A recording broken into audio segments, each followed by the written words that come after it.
Embora, meu povo, para o nosso oitavo caso aqui do canal, um canal que eu tenho adorado estar aqui com vocês, mostrando os casos rápidos, assertivos, point of care.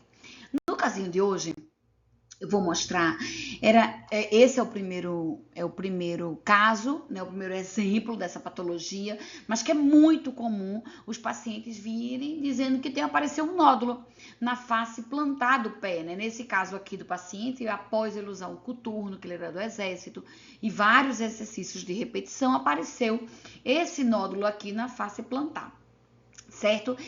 Aqui também coloco no exame, isso é um recorte do laudo que eu fiz, é um laudozinho mais antigo.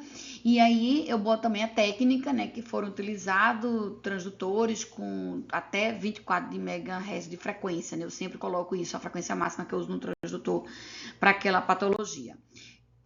E aí, quando eu me deparo, esse nódulozinho hipoecóico, um pouquinho heterogêneo, né? Parecia ter um reforço acústico ali, mas bem indeterminado, né? Alguns podem até se desesperar, porque realmente os nódulos hipoecóicos, né? Se eles não forem característicos, eles são inespecíficos. A gente não tem que ficar inventando nome para eles.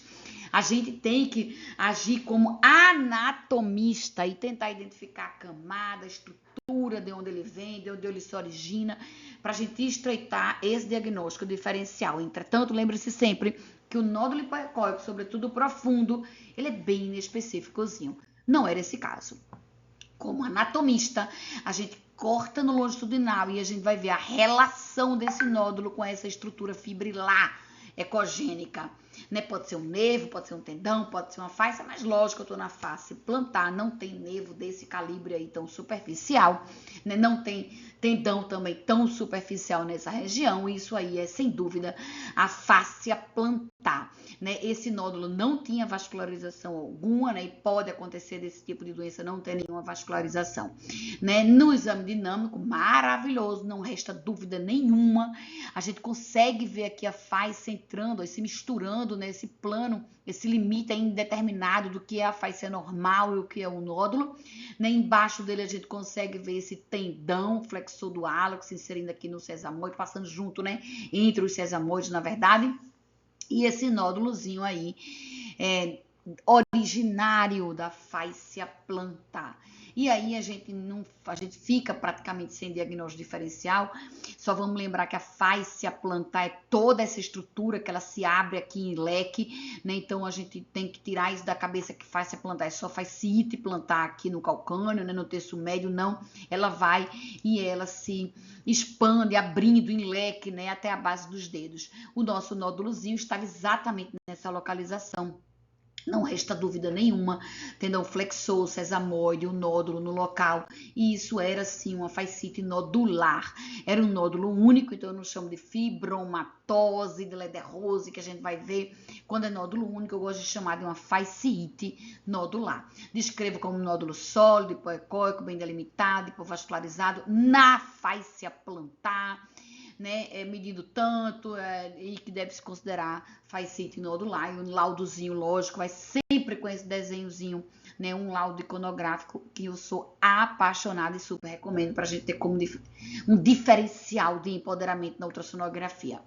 A fibromatose plantar, ou chamada de doença de Lederose, é uma fibromatose do sistema músculo-esquelético, né, acomete mais homens do que mulheres, adultos e crianças, né? Eu confesso que eu vejo muito mais em adulto. Esse aqui é o famoso Lederose, né? Aqui são as informações sobre ele que eu tirei do Wikipédia. É um cirurgião que descobriu, que descreveu essa fibromatose plantar. A fibromatose plantar nada mais é do que uma proliferação do tecido conjuntivo que vai produzir fibras de colágenos e isso vai formando um nódulo. E isso é exatamente o que a gente viu, essa transição com a fáscia normal, meio borrada, sabe? Então, dessa forma, não resta outro diagnóstico diferencial aqui no nosso caso. É bem comum, né, a gente ter também a Dupuytren, Peyronie ou queloide nesses pacientes que têm fibromatose plantar. A doença de Dupuytren, ela está presente, é a fibromatose na palma da mão, né, e Peyronie no pênis, e queloide é essa tendência a formar esse recrutamento de colágeno exacerbado, e aí forma todas essas queloides e essas fibromatoses, né? 40% dos pacientes que têm doença de Ledderhose pode ter Dupuytren e 15% do inverso, né? Esses percentuais variam muito na literatura. O que a gente tem que saber é que é comum, né, a gente também ter fibromatose em outras regiões do corpo. Tá ligado à genética, boa parte dos pacientes é uma doença autossômica dominante, diabetes mellitus, alcoolismo, disfunção hepática, uso de anticonvulsivantes. Então, tem alguns achados que estão associados a uma maior percentagem dessa doença.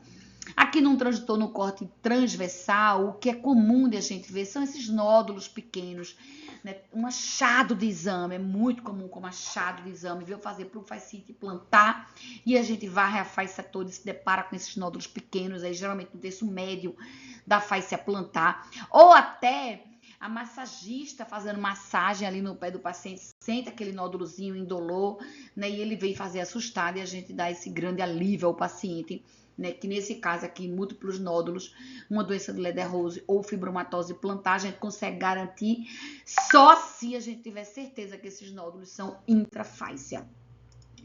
Aqui num corte longitudinal, com outro aparelho, outra frequência, a gente vai acompanhando a fáscia toda, né, desde a inserção no calcânio, aqui que a gente procura fascite plantar, na inserção no calcânio, né, e a gente vai acompanhando ela no longitudinal. Quando chega aqui pelo terço médio, é o local de preferência para ter esses nódulozinhos intrafaciais, nesse caso fibromatose.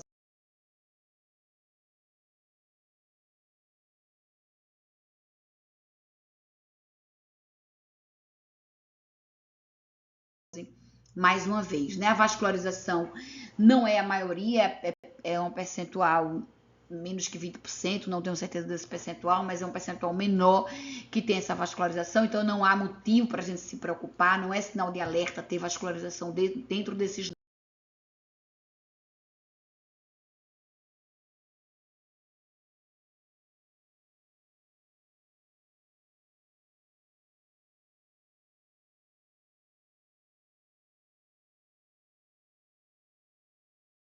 nódulos. Então, aqui mais uma vez, um laudo ilustrado.